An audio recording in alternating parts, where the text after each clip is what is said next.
From Hollywood, it's time now for... Johnny Dollar. Don Hancock, Johnny. Surety Mutual. Hi, Don. What's on your mind? Cui Bono. Cui who? It's Latin, kiddo. Cui Bono. Who benefits? All right, I'll bite. Who does? A little doll named Luann Parker down in Green Pass, Virginia. $100,000 worth, Johnny. Double indemnity. Wow, what did she do? Answer the question? She sure did, with a 38. 2 bullseyes right in her foster papa's heart. Well, then if it's an open and shut case, you don't need... Oh, it's that all right. She's the gal what done it. She admits it. But the coroner is about to call it an unavoidable accident.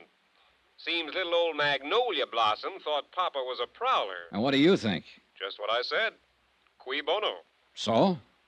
I think you'd better put yourself on the payroll.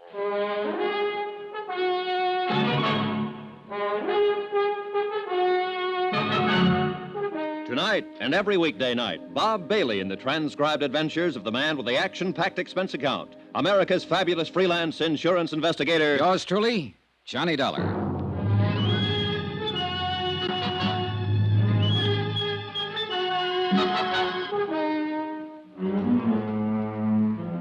Expense account submitted by Special Investigator Johnny Dollar. To the Home Office, Surety Mutual Insurance Limited, Hartford, Connecticut. The following is an accounting of expenditures during my investigation of the Cui Bono matter. Item 1, $78.45. Transportation and incidentals, Hartford to Green Pass, which was a village of some 12,000 people, hidden among quiet wooded hills, and located, as I discovered on arrival, some 3 miles from the railroad station.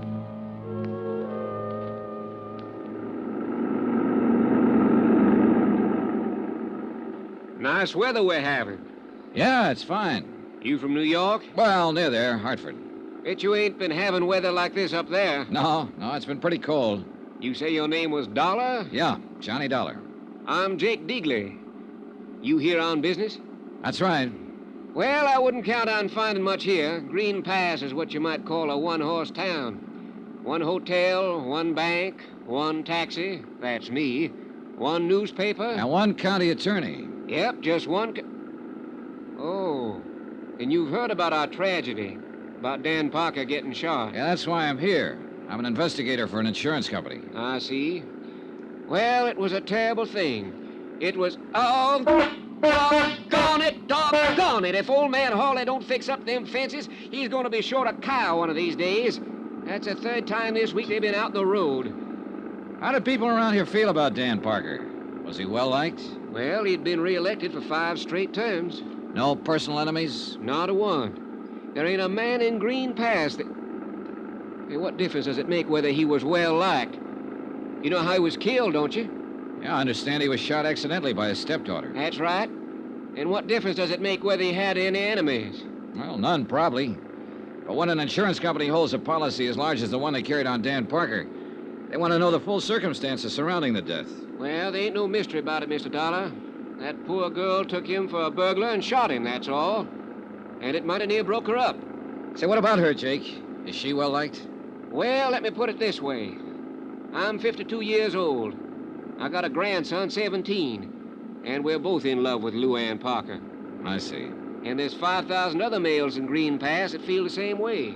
She get along all right with her stepfather? They worshipped each other. She was all Dan had since Mrs. Parker died 9 years ago. They was thicker than thieves, them two. Rode horseback together, went fishing, took trips together. Well, then it's understandable that she'd be pretty broken up. It was terrible for her. She went clean out of her mind when she realized what she'd done. So tell me, was Dan Parker a wealthy man? No, fairly well-to-do for these parts, but no ways wealthy, the way you'd think of it in New York, for instance. Then I imagine the Parker girl would think of $100,000 as being a pretty sizable fortune. Mr. Dollar, let me give you a little advice. Oh? You got a job to do, fine. But if I was you, I'd be mighty careful how I went about doing it. Why so? Well, people up here in the hills are kind of standoffish at best. And if you go around hinting what you seem to be hinting at, you're going to get yourself a mess of trouble. I don't deal in hints, Jake. All I'm trying to do is dig up all the information possible. Let the company know exactly what happened. That sounds fair enough, Mr. Dollar. But you take my advice. Dig easy.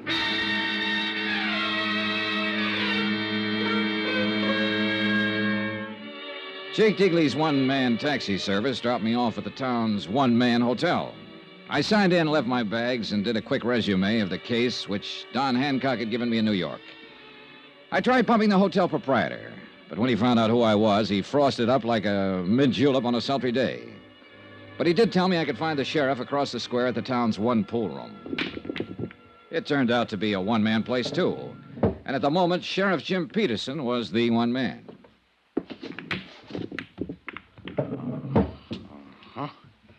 Oh, glad to know you, Mr. Dollar. Just a second now. Watch me get that there 3-ball down there. Good shot. No, that was a setup. You couldn't miss one like that if you wanted to. Got something on your mind, sir? Yes, I'm an insurance investigator. I'm here in connection with the Parker case. I'll see. Doggone it. Well, I don't think I'd call it a case exactly. It was an accident. Ain't no mystery about it, far as I can see. I didn't mean to imply that there was, Sheriff. As it stands now, this is a routine investigation, nothing more. I just like to get the facts, find out exactly what happened, in order to furnish my company with the report they need to pay the claim.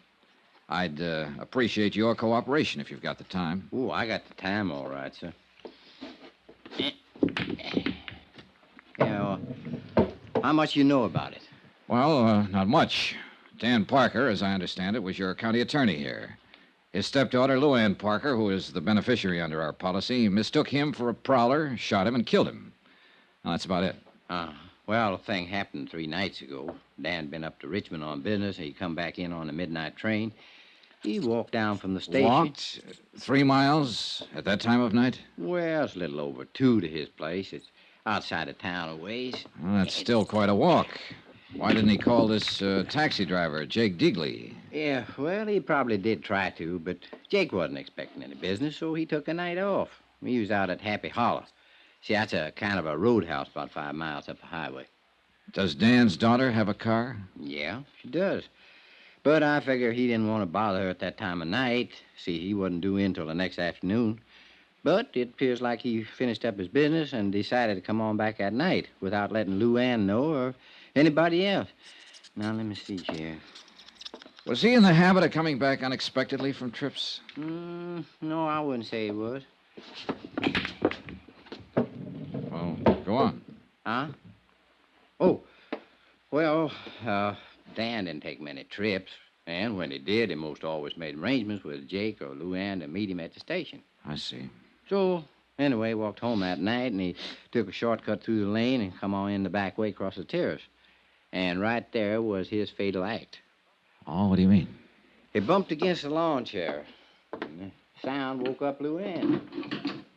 And then she heard him fumbling with the lock of the back door and heard him come on in the house.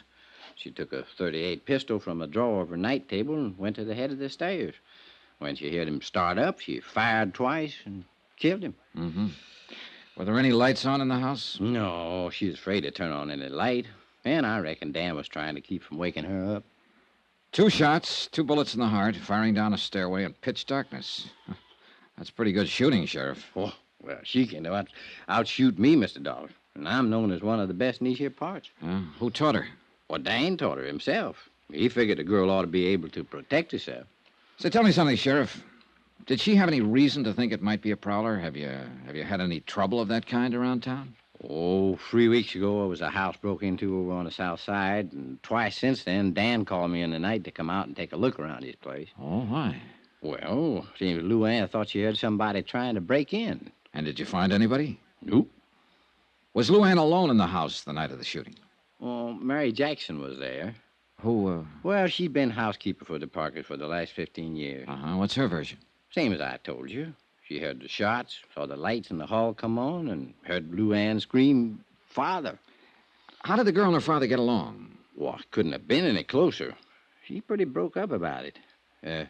You talked to her yet, Mr. Dollar? No, not yet. No, I didn't think so. What's that supposed to mean? Well, I mean, if you had, you wouldn't be asking a lot of these questions. Or at least you wouldn't be asking them in the way that you are. What way, Sheriff? Well, like you figured the Parker girl was actually guilty of something. Well, she did pull the trigger, didn't she? And with sufficient reason. She was nervous. She'd heard prowlers around before, Or at least thought she did, which adds up to the same thing. She thought she heard somebody break in. She knew she couldn't count on Mary for any help.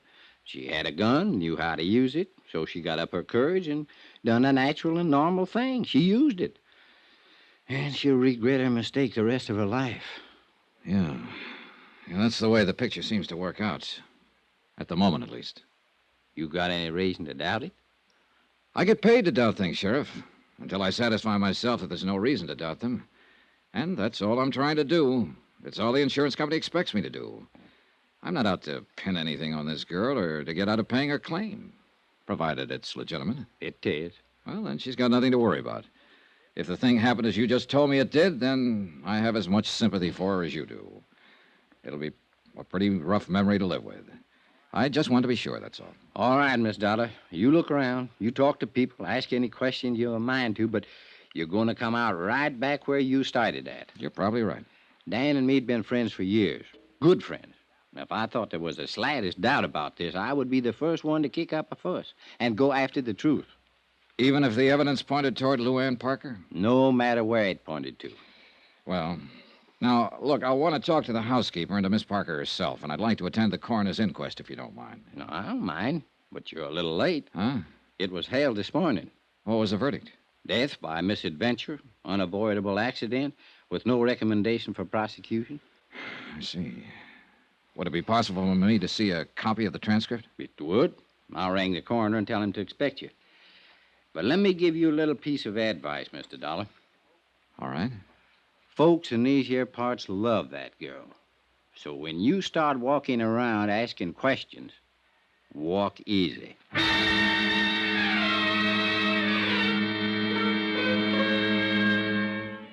I went over the coroner's report and found nothing. Luann had been called as a witness and appeared to have answered all questions in a frank and a straightforward manner. I checked her school record. She was regarded as an unusually bright girl and had stood at the head of her class all through high school. She'd been elected cheerleader in her junior year, won the lead in the class play, had been chosen queen of the senior prom. She was the town's darling. They worshipped her. And I could see that casting any aspersions on her would be like an attack on the crown jewels. I began to feel like a peeping Tom, like a louse, like I was wrong. And yet, cui bono? Who benefits? 2 bullets in a man's heart and a $100,000 payoff. I had to be sure.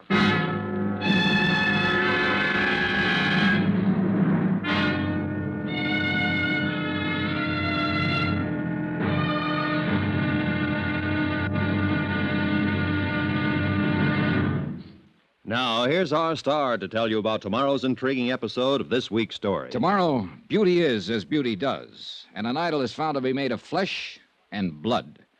Join us, won't you? Yours truly, Johnny Dollar. Yours truly, Johnny Dollar, starring Bob Bailey, is transcribed in Hollywood. Written by Les Crutchfield, it is produced and directed by Jack Johnstone. Be sure to join us tomorrow night, same time and station, for the next exciting episode of Yours truly, Johnny Dollar. Roy Rowan speaking.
From Hollywood, it's time now for...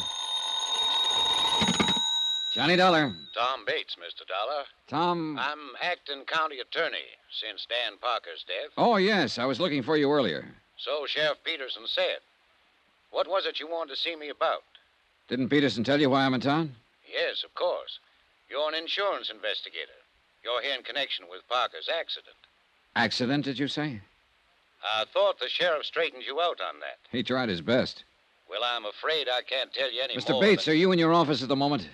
Yes, I am. Stay there, then. I'll be right over.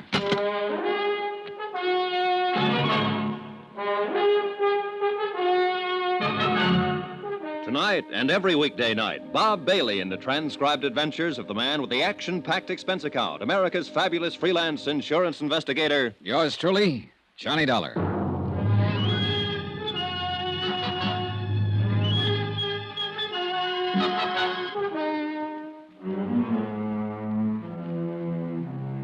From Special Investigator Johnny Dollar, location Green Pass, Virginia, to the Home Office, Surety Mutual Insurance Limited, Hartford, Connecticut. Assignment, the Cui Bono matter. Expense account continued. Item 4, 5 cents for a copy of the Green Pass Weekly Sentinel. I glanced through it as I walked across the square from the hotel to the courthouse. The big news, of course, was the tragic death of longtime county attorney Dan Parker.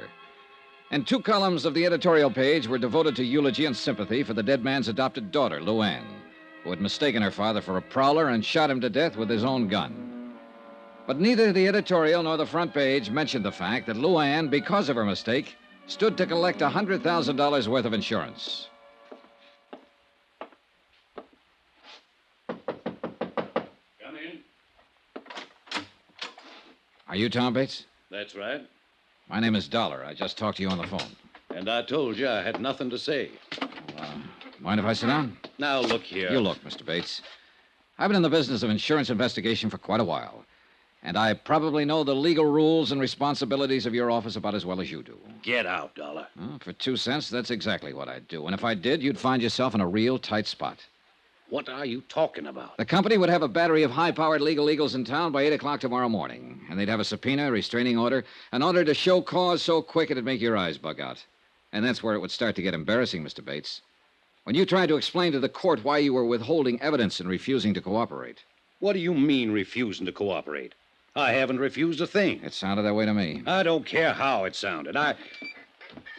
Look, I know what you're up to. Peterson told me why you're here. Oh? You're out to muddy this thing up. You're trying to pin something on Miss Parker so you can get out of paying the insurance claim. And subpoena or no subpoena, you'll get no help from my office on a crooked deal like that. Any reason for you to think something could be pinned on her, Mr. Bates? Of course there's no reason. You saw the transcript of the coroner's inquiry, didn't you? I did. Well, did you find one single hint of suspicion anywhere in it? No. Not much of anything else, for that matter. Are you always as gentle with your witnesses as you were with Miss Parker? The girl was half out of her mind with grief, on the verge of a breakdown. We got the facts. What more do you want? Maybe we should have thrown her in jail, beat her up with a rubber hose, starved her till she thought of something to confess. Is that the way you'd have done it? Oh, relax, Mr. Bates. You're not in a courtroom. No, and by heaven, I'm not going to be. Not on this case. Because there's no reason. How long have you been in love with the Parker girl? Ever since I... What difference that make? It might help to account for your attitude about this. What is it you're thinking? That I'm helping her get away with something? Covering something up for her? Or that all of us are, maybe? Everybody at the inquest?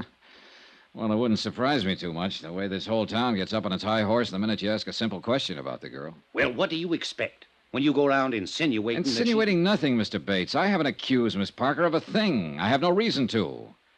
And regardless of what you think or Sheriff Peterson thinks, I didn't come here to frame her, to pin something on her. I want just one thing. The complete detailed story of Dan Parker's death, and I'm going to get it one way or another. Well, nobody's trying to prevent you. I'm glad to hear it. Then how about some cooperation? What do you want to know? How long have you been Mr. Parker's assistant? Almost 3 years. And now you automatically become county attorney, is that it? Yes, until the next general election. Do you intend to run for the office at that time? Possibly. I don't see How did you and Parker get along? Fine. Why? Well, did he approve of your interest in his daughter? Well, he certainly preferred me to, well, anybody else in the running. Who else is in the running? Nobody, actually. Are you engaged to her? Not officially. She doesn't think she's quite ready to settle down. Uh-huh. But if she had been ready, you think Mr. Parker would have welcomed you as a son-in-law, huh? I think so. I didn't kill him, Mr. Dollar. Ever have any arguments with him? No, none of any importance. Who were his enemies, Mr. Bates? He didn't have any. A county attorney without a single enemy? That's a little remarkable, don't you think? That was the type of man he was. He'd usually let sleeping dogs lie, easy going. Too much so, maybe. That was half the... Half the reason the two of you argued? Is that what you started to say? There were times when he should have gotten tough, or at least let me do it. Well, you'll have your chance now. And I'm going to take advantage of it. In one case, at least. Oh, what case is that? The Happy Hollow Roadhouse. That place should have been closed 2 years ago. But Mr. Parker wouldn't hear of it. And the sheriff wouldn't touch it without Parker's okay. Who runs it? A dirty little... His name's Sammy Drake. A cheap 30-cent crook. Why should the place be closed, Mr. Bates? Because it's a menace to the community. Drake's got everything going out there, wide open. He ought to be run out of town. And before the month's up, he will be. Was Drake a friend of Mr. Parker's? Hardly. Is Miss Parker acquainted with him? She knows him, of course. In a town this small, everybody knows everybody else. Doesn't mean anything. I see. You see what? What are you driving at, anyway? The complete, detailed story, that's all. Fine. But what bearing does this stuff have on the story? Oh, none, probably. The sheriff tells me Miss Parker is a dead shot with a pistol. Do you know if that's true? Absolutely. She can outshoot me any day of the week, along with most of the other men in the county. That's one of the ironies of the thing. It was her own father who taught her to shoot. Was she given a paraffin test the night of the accident to determine whether she'd fired a gun? Of course not. In the first place, we're not set up for it. And in the second place, there was no doubt but what she had. The housekeeper heard the shots and ran out in the hall and saw her standing there with a gun in her hand. And she admits she fired him. What more do you want? I guess that ought to satisfy any reasonable person. Well, thanks a lot for your cooperation, Mr. Bates. You're welcome. And I'll frankly admit I don't have the slightest idea what line of thought it is you're trying to follow. It's the same one I've been following ever since I left Hartford. Do you know the Latin phrase, Cui Bono? Sure. Means who benefits. It was an old principle of Roman law. And it's still a good one. Who benefits here? Well, Luann Parker, of course, to the tune of $100,000. But maybe she's not the only one. There are different ways of benefiting, you know. It still comes back to the same thing. She's the one who mistook her father for a prowler that night. She's the one who pulled the trigger and fired the shots that killed him. Apparently so. But it's possible that somebody might have used her, Mr. Bates.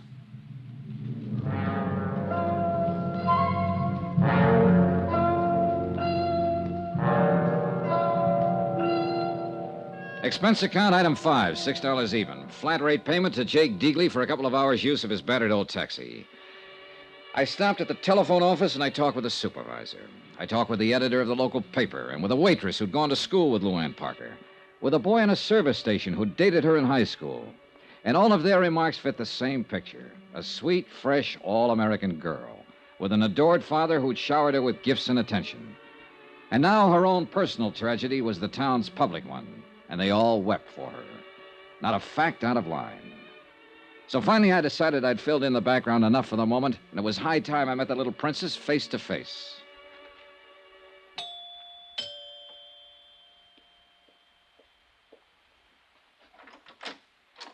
Yes, sir. Good afternoon. I'd like to see Miss Parker, please. Well, I'm sorry, sir, but she ain't here. Oh? She's been staying in with Dr. Praley and his wife.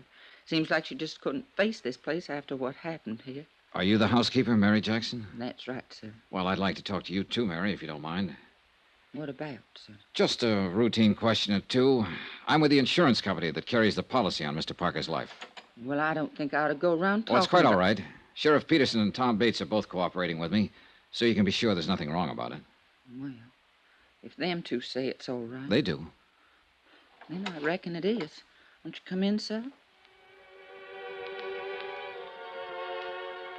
In a few minutes' conversation, I learned that Mary Jackson had practically raised the Parker girl and worshipped both her and her father. She showed me the terrace where Dan Parker had bumped into the chair and wakened both his daughter and Mary, the back door where he'd entered the house that night, and then finally the main stairway where the shooting had taken place. When I heard the shots, all I could think was, oh, my poor baby, and I come running out in the hall. Your room is the third door there, is that right? Yes, sir. Well, just then Miss Luann turned on the lights, that switch right there beside you, and I saw her standing here at the top of the stairs with a gun in her hand. Then we both looked, saw it was Mr. Parker. We run down there. Miss Luann tore off his tie and pulled his shirt open, but he'd already passed on. Yeah, it must have been a terrible thing for both of you. Yes, sir, it was.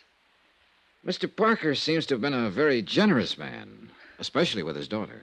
Oh, he always gave her anything she wanted. Bought her another new car just last month. Yeah, I saw it in the driveway. Well, this is a very attractive house. Must be worth $25,000, $30,000. Mr. Parker bought it just 2 years ago. He thought with Miss Luann growing up, she ought to have a better place to live. What's your salary here, Mary? $95 a month, sir. And my keep, of course. I wonder how he did it. Sir? Well, Dan Parker made $5,000 a year as county attorney. There's less than $600 in his bank account. The manager said it's never been much higher. And yet, this house, new cars, those clothes of Miss Parker's that you showed me, a $50,000 life insurance policy. How about that, Mary?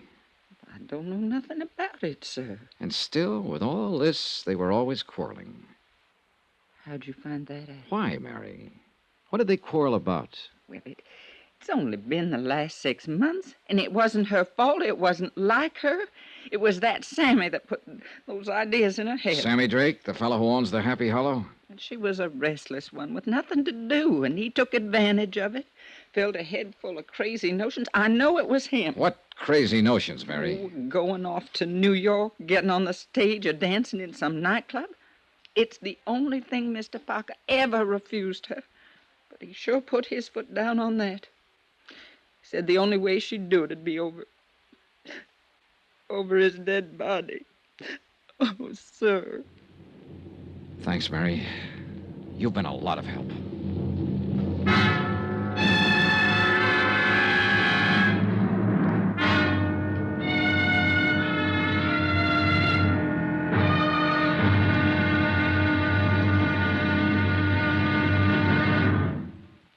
Now, here's our star to tell you about tomorrow's intriguing episode of this week's story. Tomorrow, the net tightens. A rat runs for cover.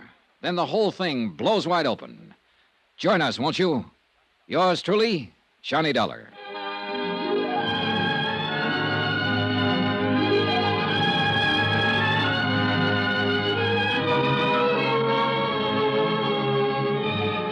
Yours truly, Johnny Dollar, starring Bob Bailey, is transcribed in Hollywood.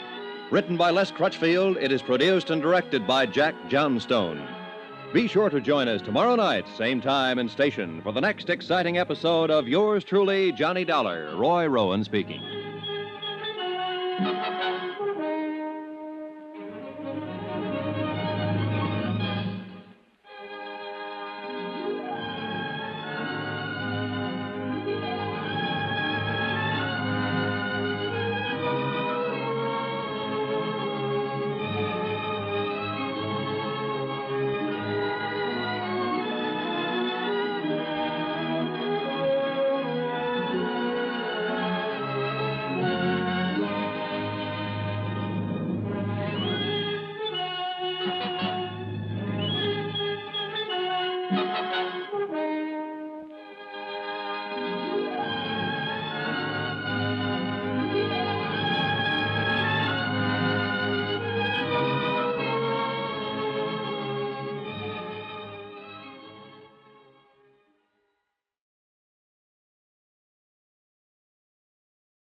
From Hollywood, it's time now for...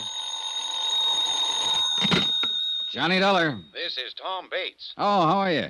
Dr. Praley just called me, Mr. Dollar. He says you've been threatening him. Oh, I wouldn't call it a threat, Mr. Bates. I simply told him that if he won't let me question Miss Parker, then I'll have to get a court order to do it anyway. Well, as acting county attorney here, I think I could block that order, Mr. Dollar. Maybe, but I doubt if it would be a very smart move. Now, you look here. She's in no shape to answer questions. She's under doctor's care. It's been 5 days now since the shooting. She's still very upset, nervous. She might say things that could be misconstrued, that she didn't mean. Oh, what things? How would I know? I just thought you might. Since you've already questioned her once, right after she killed her father. Wasn't she upset then? Did she say anything you misconstrued? I'm warning you, Dollar. And I'm warning you, I'm going to talk to that girl one way or another.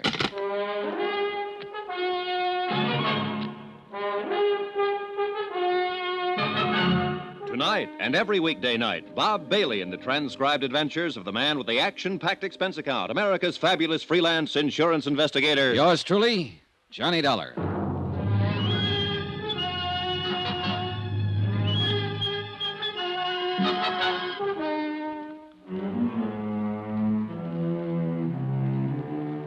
From Special Investigator Johnny Dollar, location Green Pass, Virginia, to the Home Office, Surety Mutual Insurance Limited, Hartford, Connecticut. Assignment, the Cui Bono matter. Cui Bono, Latin for who benefits. Item 8, $1. Transportation out to Sammy Drake's Happy Hollow Roadhouse on the highway north of town. On the way there, I thought over what I'd learned so far, and I realized it wasn't much. On the face of it, the thing was simple enough, no mystery at all. 5 nights ago, Dan Parker, the local county attorney, had returned from a business trip and entered his sleeping house. His adopted daughter, Luann, mistaking him for a prowler, had shot him to death in the darkness. There it was, an accident, pure and simple. The coroner said so, the sheriff agreed, and the whole town was determined to keep it that way. But I still couldn't buy it quite that easily. Not when there was a $100,000 life insurance policy payable to Luann Parker, the girl who'd pulled the trigger. Maybe I'd find some answers at the roadhouse.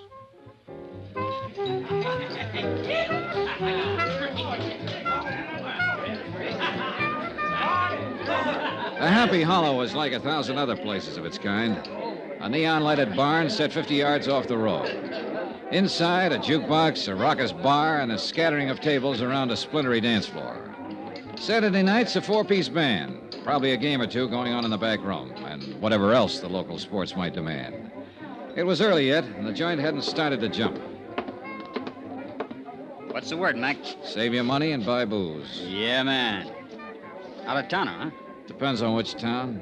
Any town but this one, man. Here it's for the birds. Oh, I don't know. Looks to me like you got a good setup here. I'm eating. But it ain't easy, man. It's rough. Oh, it'll be rougher, Sammy, with a new county attorney. What's the pitch, Mitch? That's your name, isn't it? Sammy Drake? That's a crime, maybe? Oh, it might be. I don't know yet. You with the feds? No. Syndicate man? No, I'm an insurance investigator. Insurance? You mean protection? Not the kind you're talking about, Sammy. I'm here in connection with Dan Parker's death.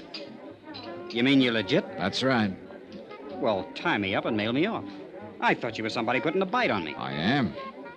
Yeah? Yeah. I got some questions, Sammy, and I want some answers. About that Parker rubber? Right. Well, you're out of luck, Chuck.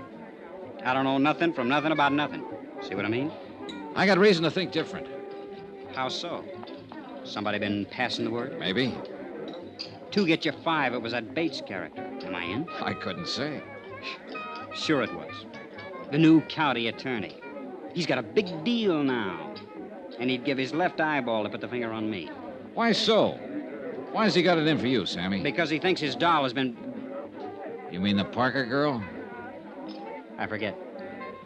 You want to do it the hard way, Sammy. No speak English. I can get Tom Bates to issue a warrant, you know. He'd love to have that chance. So you can either talk to me here and now, or you can talk to him and the sheriff in the basement of the courthouse. Rough and tough, huh? If that's what it takes, yes. Come on back to the office. All right. What'd you say your name was, Buzz? I didn't. It's Dollar, Johnny Dollar. Dollar, huh? Yeah, rhymes with collar. I always like to be wise to who's putting the slug on me. Come on in. Thanks. How about a drink? No, not now, thanks. Well, I guess I'll have a short one for my health. You hungry? Like a steak? Later, maybe. They're the most.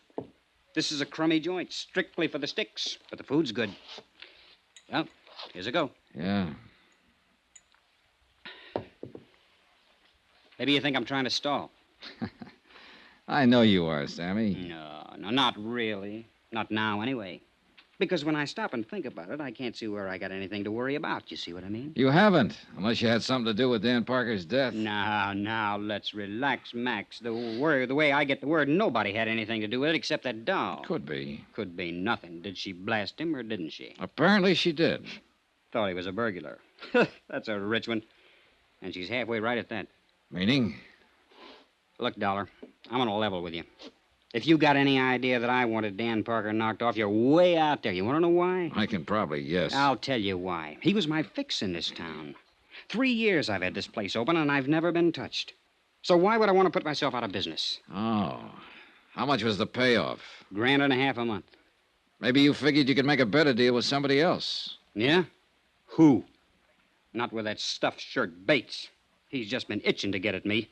But Parker kept a lid on him. How about the sheriff? Who knows? I'm going to give him a pitch, of course. It's my only chance now to stay in business. But I don't know if he'll play. See what I mean? All right, Sammy. Let's go back to the question I asked you outside there. Why does Bates have it in for you? Because he's got the drooling goose for that Parker kid. And he didn't like it much when she kept hanging around me. How'd you feel about it? You want the truth? I didn't like it much either. Why not? She was too wired up and spoiled. Used to getting her own way. Oh, this town's treated her like a queen or something. She figured she could do as she pleased. Well, that don't go in a joint like this. What do you mean? Well, these lads come in here, get a few shots under their belt. Dame like that starts to mean trouble. I didn't want her hanging around. I had a good thing going here, and I wasn't about to get it lost up. But it was no use. I couldn't keep her out. What did her father think about it? He didn't like the idea, but he couldn't do much about it. She got her own way with him, the same as with everybody else. Except when she wanted to go to New York. Well, nobody can win them all. I understand you put that idea in her head, Sammy. Then you better take a different understanding. Yeah? Yeah. She was bugged up on that idea before I ever met her. That's why she started coming in here. She wanted me to put her hep on how it was in the big, wild city. She wanted to know how to get in. What was the names of all the spots, including the rough ones? How the rackets worked. How would I know how the rackets work? I didn't say a word, Sammy. You know something? In some ways, that kid's as smart as a mink. But underneath, she's a regular hick, just like the rest of them around here. She thinks that stuff is glamour, the big time, hot stuff. And she was busting her braces to get at it. Even this place, this crummy clip joint. To her, it was wicked and exciting. Oh, man, how square can you get? I suppose you tried to talk her out of going to New York. Do I look crazy or something? I was all for it, anywhere. As long as it got her off my neck. Oh, a beautiful girl like Luann Parker on your neck, and you were trying to shake her off? Oh, Sammy, I'm losing you. Oh, look, Dollar, when it comes to dames, I've got as fast an eye as the next guy, but with that chick, oh, man, I unpack my toothbrush and I stay home. Why? Why? She's got this whole town fooled. Everybody but me. A sweet little thing in ruffled rompers, bucking for a halo. Well, I got news for you, brother. She ain't. And you're the only one who really knows her. Is that what you're claiming, Sammy? Sure. It's a big laugh. But that kid's smart. And inside, she's colder than a fish. I'm a fairly tough baby, Dollar, but I'll tell you something straight. I'm scared of that girl. Expense account item 9, $6.90. Steak and incidentals at the Happy Hollow Roadhouse. And Sammy Drake was right. The steak was good. Item 10, $1.75. Transportation out to the Green Pass Railroad Depot, 3 miles east of town. I tried to see that night station agent earlier in the day, but he was sleeping then. But it was nearly midnight now, and I figured he'd be on duty. He was. Good evening, sir. Hold it, son. Got a message coming here. Yes, sirree. Old number 8's going to be right on time. I'm glad to hear it. I want to... Hold it, son. Got to answer it, you know.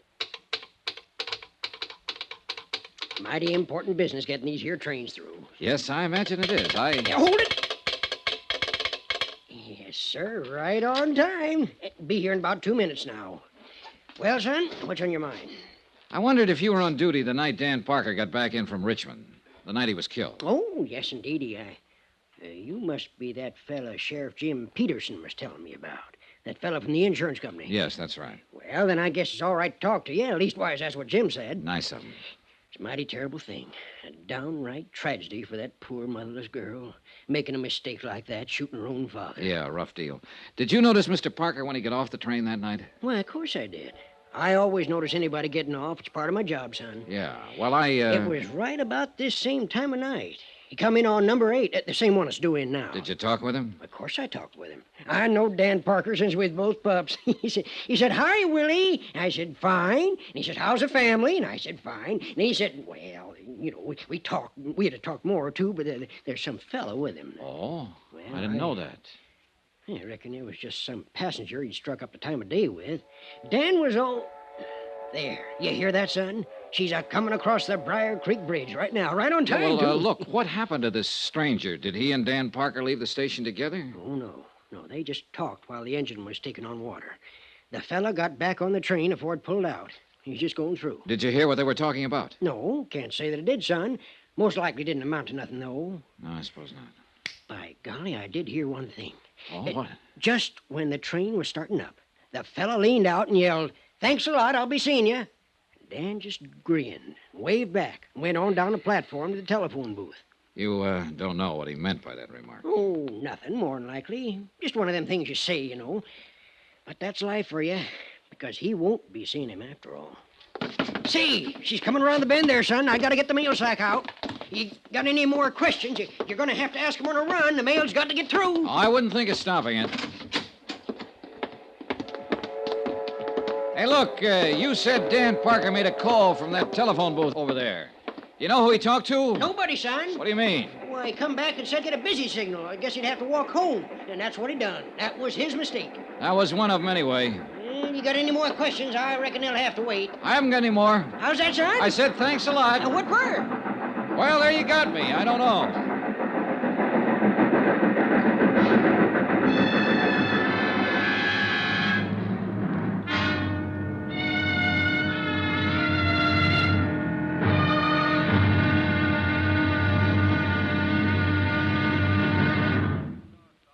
Now, here's our star to tell you about tomorrow's intriguing episode of this week's story. Tomorrow, a tense interview, a subtle attack by a shrewd and dangerous opponent, and complete surrender.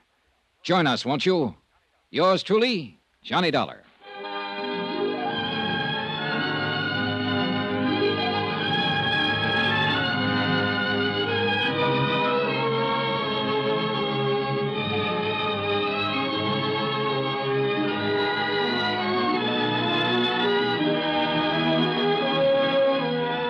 Yours truly, Johnny Dollar, starring Bob Bailey, is transcribed in Hollywood. Written by Les Crutchfield, it is produced and directed by Jack Johnstone. Be sure to join us tomorrow night, same time and station, for the next exciting episode of Yours truly, Johnny Dollar. Roy Rowan speaking.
From Hollywood, it's time now for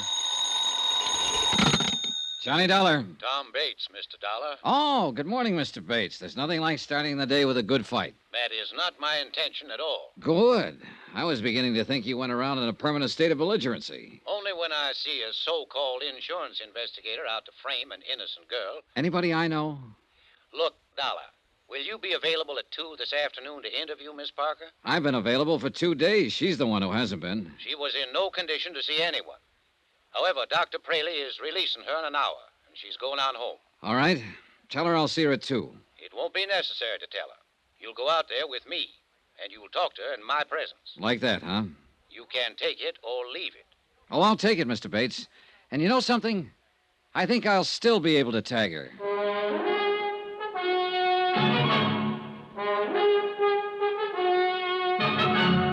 Tonight and every weekday night, Bob Bailey in the transcribed adventures of the man with the action-packed expense account, America's fabulous freelance insurance investigator. Yours truly, Johnny Dollar.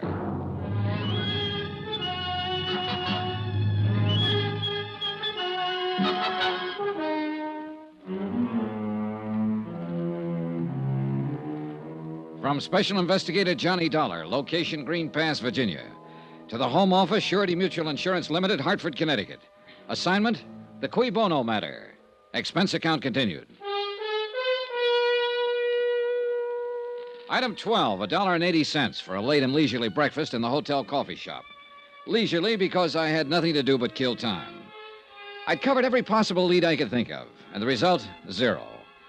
The simple facts of the case were that Dan Parker, the local county attorney, had returned unexpectedly from a business trip late at night, entered his darkened home, and had been shot to death as a prowler by his daughter, Luann. Coroner's verdict, accidental death. Amount of insurance, $100,000. Beneficiary, Luann Parker. Why don't you give up, Dollar? Admit you're wrong. Wrong about what? About thinking you've got a chance of beating Miss Parker out of her insurance money? Oh, so that's what I'm trying to do, huh? That's what your company pays you for, isn't it? To find some angle, some technicality that they can use to break the claim? No, they pay me for the unpleasantness of having to put up with bull-headed acting county attorneys, Mr. Bates. Sure. You'd a lot rather question that girl without me being around. Bates, I'd rather do anything without you being around. Well, the feeling is mutual. I just can't quite figure you. Usually, I get complete cooperation from the local prosecutor's office. But you've tried to block every move I've made here. I'm protecting Miss Parker's rights, that's all. Her rights haven't been challenged. I'm not out to get her. If I'm convinced that she's innocent and that her claim is legitimate, I'll report it that way. All the company wants is the facts. Look, I'm not hired as a claim breaker. And of course you know that. You've dealt with insurance cases before.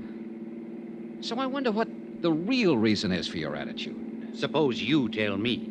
Well, you're in love with her, of course, and that itself could be the explanation. Or maybe it's only part of it. Meaning what? Maybe you know more about it than you've admitted. Maybe you know she's guilty and are trying to cover up for her. I know she's innocent, sir. Or, it's possible your motives are a little more selfish. Maybe she's covering up for you.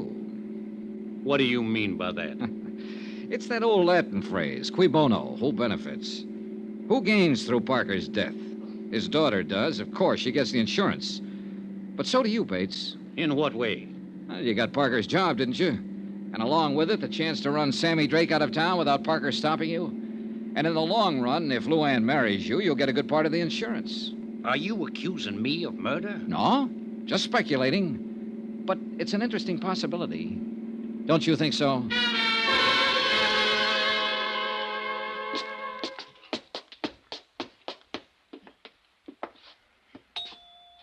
Any particular subjects I should avoid, Mr. Bates? Ask anything you want, as long as I'm here to advise her. Oh, hello, Tom. Luann, this is Mr. Dollar from the insurance company. How do you do, Miss Parker? Mr. Dollar, won't you come in? Thank you. I guess we better go in the study. Mary's cleaning the living room. In here. Just sit down anywhere. How do you feel, Luann? Oh, I'm all right now. For a few days after it happened, I couldn't feel anything but horror, self-loathing. I wanted to kill myself. But the last 2 days, I've done a lot of thinking about what Daddy'd say if he was still here. He was a wonderful man, Mr. Dollar. Yes, the whole town seems to agree on that. I'd give my life gladly to change what happened. But it can't be changed. Daddy used to say, Luann, remorse is only self-pity in disguise. The future is a question mark. All you have is the present, so live it. He believed in those ideas, Mr. Dollar, and I'm going to try to live my life by those beliefs, because I loved him very much. Miss Parker, I have a few things I'd like to ask you in order to complete my report. Do you feel up to answering some questions? Yes, of course. Whatever you wish. I insisted, Luann, that I be present during this interview. Why, Tom? His job is to save money for the insurance company. He'll try to trip you up, lead you into saying things you don't mean, things that could be misinterpreted. Tom, that's ridiculous. I've nothing to hide. Of course, hon.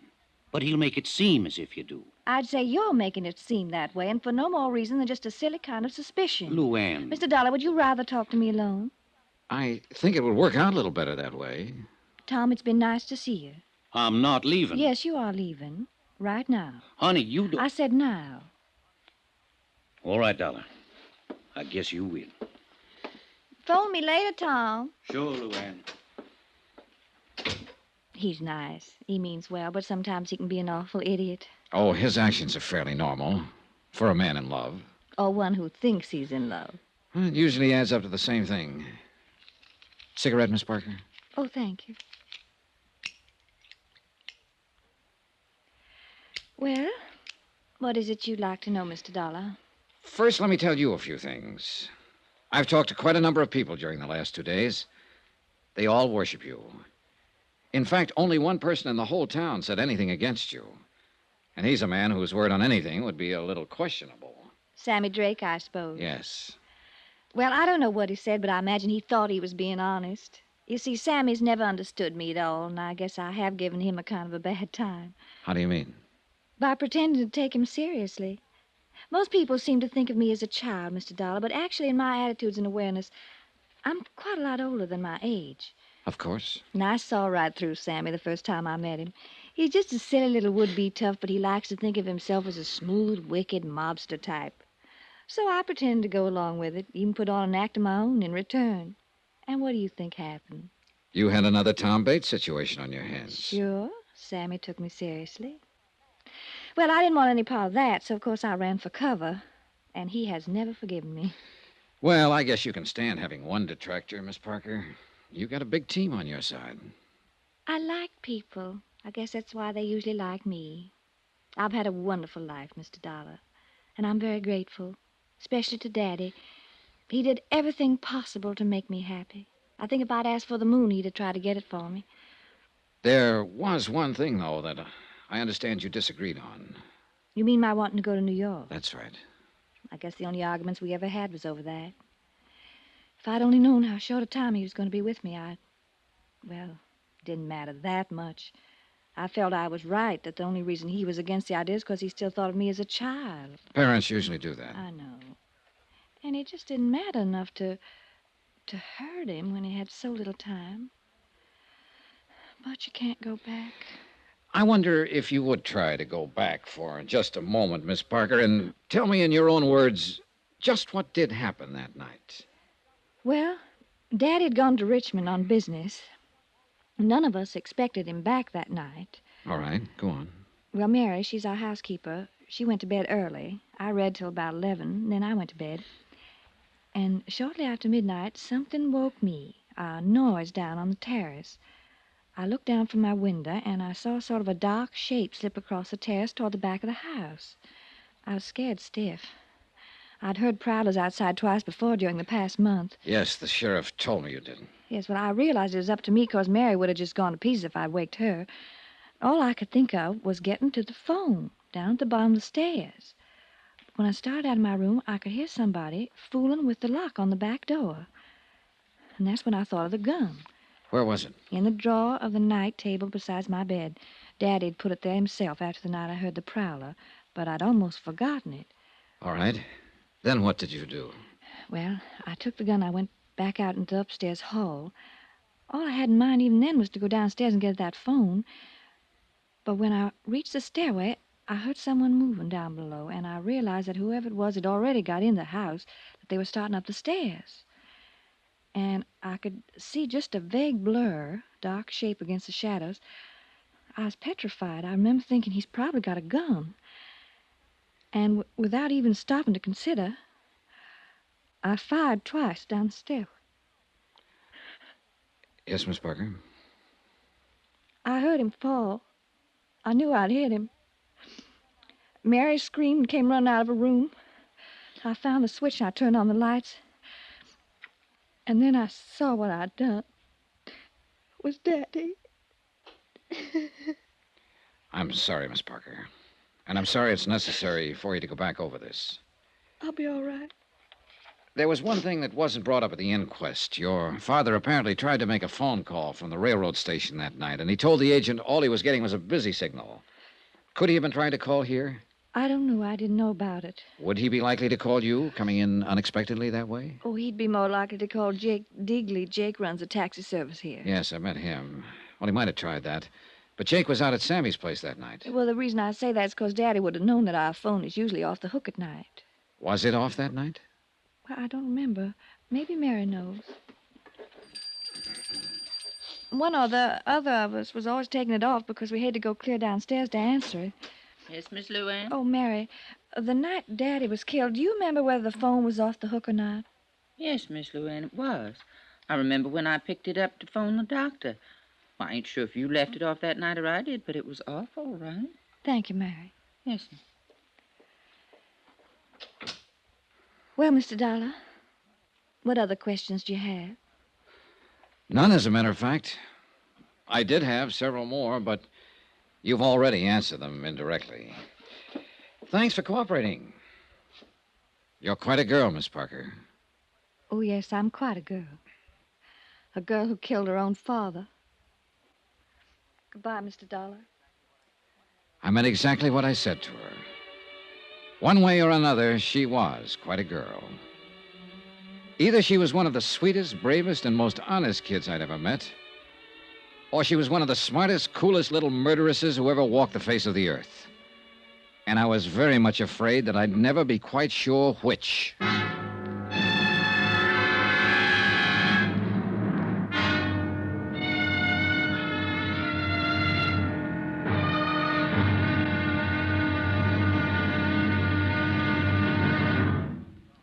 Now, here's our star to tell you about the final intriguing episode of this week's story. Tomorrow, one slip of fate, then the avalanche. And a wind-up that'll raise the hair on the back of your neck. Join us, won't you? Yours truly, Johnny Dollar.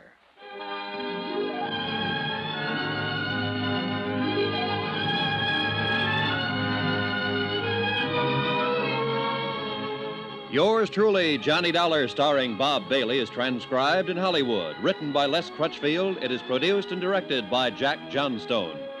Be sure to join us tomorrow night, same time and station, for the next exciting episode of Yours truly, Johnny Dollar. Roy Rowan speaking.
From Hollywood, it's time now for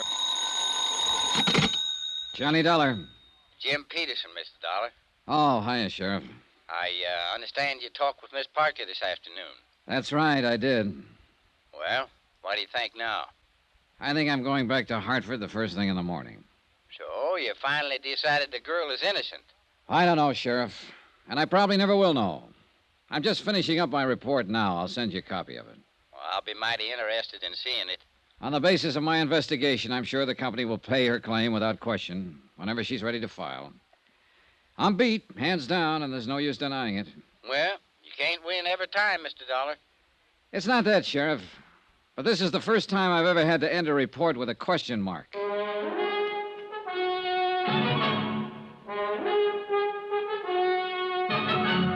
Tonight and every weekday night, Bob Bailey in the transcribed adventures of the man with the action-packed expense account, America's fabulous freelance insurance investigator. Yours truly, Johnny Dollar.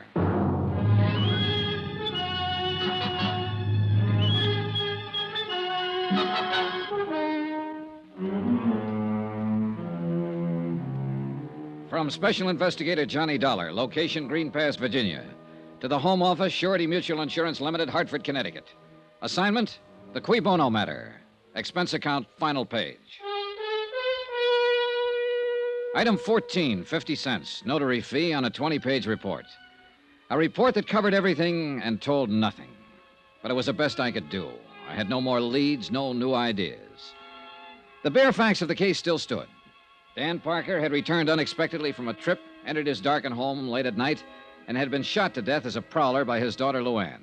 Amount of insurance, $100,000. Beneficiary, Luann. I checked through a half a dozen theories and been forced to throw out every one of them. And the whole case finally came down to just one simple question. When Luann pulled that trigger and fired down the dark stairway, did she or did she not know that she was shooting at her father? I couldn't answer it, and I didn't believe anyone else would ever be able to. Except, of course, Luann herself. Item 15, $1 even. Transportation out to the Happy Hollow Roadhouse, where the steaks were good, the drinks were good, and a beaten-down guy could kill an evening. Well, wrap me up and nail me south. Here's that dollar man again. How's it going, Sammy? Business gets any worse, I'll open an artery. You here for kicks tonight, or are you going to put the arm on me again? Let joy reign unsuppressed. That's the word, man. That's the word. Come on over. I'll let you buy me a drink. You're riding on a swindle sheet. Or better yet, I'll let you buy me one. You own the joint. Okay. Set us up, Joe. Make mine a usual fusel. What'll you have, sir? Scotch on the rocks. You ever get through to that Parker chick? Yeah, I talked to her this afternoon. Well, what do you think, man? Was I right or was I right? About what? Is she a cool fool or not? I don't know, Sammy. She's a tough one to figure. She's just a tough one, period. Well, here's to the housekeeper's daughter. Yep. Whew. This stuff is murder. I don't know why the customers stand for it. So what comes next, Tex? I'm going back to Hartford in the morning. And little Cookie gets her payoff. 100 G's. Man, it's really going for broke. If she is on the level, it's not enough to pay for the way she'll probably feel for the rest of her life. Feel? That one? I'm telling you, man, I know that little fluff. She's got a heart about as big and warm as the olive in a martini. You could be right. I know I'm right. She's took you, man. She's took you good. Bang, bang, and the little lady wins a prize. Maybe so. A big, fat 100 G's. And bad old Papa in the cold, cold ground. Man, she was really shooting for new shoes that night. Well, if she was, she's got 'em, Sammy. There's nothing more I can do about it. So that's life. What isn't? You win a little, lose a little, and taxes take the rest. Why, Parker's got it made, man. Safe and cozy in his little box. No more worries. Oh, sure. But we can't all be lucky. Sometimes it... Well. Brace yourself, Sammy. It looks like you're raided. What? Oh, it's the sheriff. Right on time. On time? Relax, Max. He's just come to tell the tale and do the deal. Protection? Well, sure. Same setup I had with Parker. And the sheriff says he'll keep Bully Boy Bates in line. How about that, huh? Well, life goes on, I guess. Well, I wasn't expecting to run into you out here, Mr. Dollar. I don't imagine. Finish your report? Yep. Right down to the last comma, Sheriff. And the last question mark. Oh, now, I don't reckon there's any question mark. You got to the truth, all right. Just wasn't what you'd expected, that's all. Maybe so. You got a minute, Sammy? Sure thing, pal. Let's go back to the office. Stick around, Dollar. The joint will be jumping. Fine. I can hardly wait. Let's have another one here, bartender. Coming up. Sir, would you do me the honor of having a little drink with me? Well, thanks. I'm having one with you. I've already got it. Well, so you have. Well, another little one never hurts, though. Later, maybe. Thanks anyway. Any time, friend. What line you in? The insurance record. Sure, well, that's all right, I guess. Oh, thank you, bartender. Thank you very much. I'm in ladies' ready-to-wear myself. Must be fascinating. A wholesale. I work out of Baltimore. Cover 3 whole states. Oh, I got a great little line of merchandise. I really don't need anything. Oh, the heck with business. Let's live a little, shall we? Mr. What? Dollar. Johnny Dollar. Oh, yes. Well, here's looking at you, Dollar. You know, I always believe in living while I can. Because you never know. Now, that's a very profound thought. No, sir, you just never do. Because it can happen to anybody. Just like it did to a fellow I met last week. Man right here in this town, too. Fellow named Parker. Parker? That's right. He was a fine chap. I met him on the train coming out from Richmond, and I was on my way to Roanoke. Oh, we were laughing and we were joking and everything. And that very night he got killed. And I read about it in the paper. So you just don't never know. Hey, look, tell me something. Are you the man who got off the train with him, talked with him on the platform while the train was standing in the station? That's right. That's right. He wanted me to meet his daughter. And that's all he talked about. It was his daughter. Oh, he was crazy about that kid. Well, did he expect her to be there at the station? Yes, but she wasn't. I guess he got the wires crossed. He tried to phone her, but he didn't have any luck. So I get back on the train. He walks off down the road, and a half hour later, he's dead. I'm telling you, you just never know. On the train, on the way down, what did he say about his daughter? Oh, you know, the way a guy talks about his kid. He worshipped her. Yes, he did. That's all. He was telling how they were always kidding each other, and they were... Oh, say, here, take a look at this tie I'm wearing. Yeah, sure, it's a nice tie. Sure, it's a nice tie. That's what anybody would think, just to look at it. Yeah, it's a nice... Come on. I want to show you something about this tie. Well, can't you show me without going No, you got to go outside, so come on. Mr. Parker gave me this tie. He was wearing one on the train, and I liked it, so he gave me one. He said he had 3 of them. His daughter gave them to him the week before. He got them from some novelty house. So come on. Well, look, what is it you want to show me about it? Oh, come on. We got to go down there at the corner of the building. Oh, boy, this'll knock you out. No, I'm telling you, it's just real crazy. Yeah, it must be. Parker never would have given it to me, except he had 3 of them. He figured he could never wear them all, so... Well, come on, let's see the trick. All right. Look, it's just a nice necktie, isn't it? That's all. Yeah, that's nothing out of the ordinary. Now, come on around the corner here out of the light. Oh, boy, this is going to fracture you. Now, look. Well, I'll be... Good Lord. How about that, eh?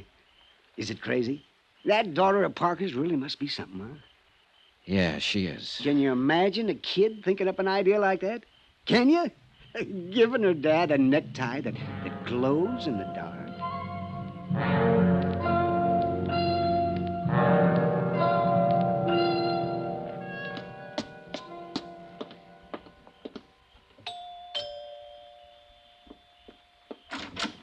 Good evening, Miss Parker. Why, Mr. Dollar, what are you doing out here this time of night? Mind if I come in? Please do. Thanks. Oh, I brought your gun back. The sheriff was finished with it. I never want to see it again. I know how you feel. I'll put it here on the table. You'd better not leave it there, though. It's loaded. I wish Sheriff Peterson had kept it. Oh, it may come in handy sometime. Again. Mr. Dollar. I was planning to leave town in the morning, Miss Parker. I'd already made out my report and given you a clean bill of health. Well, I didn't even realize I was under suspicion. What was I supposed to have done, Mr. Dollar? Deliberately murdered your father in order to collect $100,000 in life insurance? You've got a pretty horrible mind, haven't you? Maybe, but I wouldn't trade it for yours. Haven't you noticed my necktie, Miss Parker? I thought you'd tag it the first thing. Why should I? Because it belonged to your father. A special gift from his loving daughter. He gave it to a man he met on the train, and I bought it for $10 this evening. So now you know what happened to the 3rd tie. That's probably been bothering you. Because I imagine you carefully destroyed the other 2. I think you're a little more than slightly insane. Oh, it was a neat plan. Simple and sweet. You got the idea a month ago when the sheriff caught a prowler over on the south side of town. And suddenly you began to hear prowlers at night. You bought your father a set of ties that glow in the dark. And then you waited. And when he came back from that trip, you got your chance. You've got quite an imagination. Oh, it was a great setup. A dark house and him wearing a tie that glowed in the dark, just like this one, Miss Parker. It was a perfect target. You couldn't miss. It's almost a shame that you were beaten by one unforeseen accident. Your father talked to a stranger and gave him a tie. And that tie is going to hang you. No, I don't think so, Mr. Dollar. Turn on those lights. You were right, you know. It is a perfect target. You were very clever, Mr. Dollar, but not quite clever enough, or you'd have known. Sheriff. Yeah, I've been standing out there on the terrace. You... No, Luann. You better give me the gun. No use pointing it, honey. It's loaded with blanks. You all right, Miss Dollar? Yeah, I'm all right, Sheriff. A little sick, that's all. that anybody so beautiful could be so rotten. You faked it. You tricked up the whole thing just to frame me, you filth, you dirty evil. That's enough, Luann. That's enough. Nobody tricked you except yourself. That's hard for me to believe. Dan and me used to take you fishing with us when you wasn't no higher than that. You was the prettiest little thing I think I'd ever Oh, seen. shut up, you old fool. Now I got to take you someplace again. Wish I hadn't ever lived to see this day. And I'm mighty glad that Dan ain't here to see it. Come on, honey. We better get started.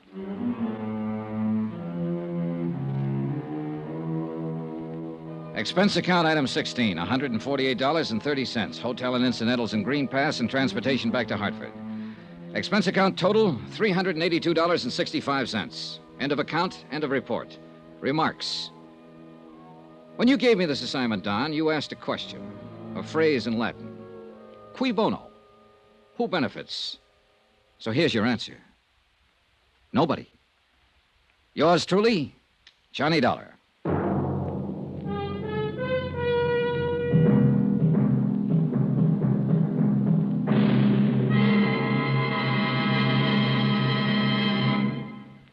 Remember, there'll be another intriguing story for you beginning next Monday night. Next week, a study in entomology. You know, bugs.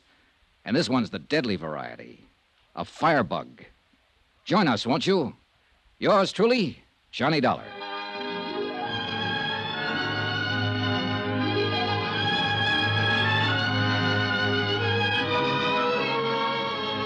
Yours truly, Johnny Dollar, starring Bob Bailey, is transcribed in Hollywood. Written by Les Crutchfield, it is produced and directed by Jack Johnstone. Heard in this week's cast were D.J. Thompson, Mary Jane Croft, Forrest Lewis, Byron Kane, Russell Thorson, Sam Edwards, Dal McKennon, and Howard McNear. Musical supervision by Amerigo Marino.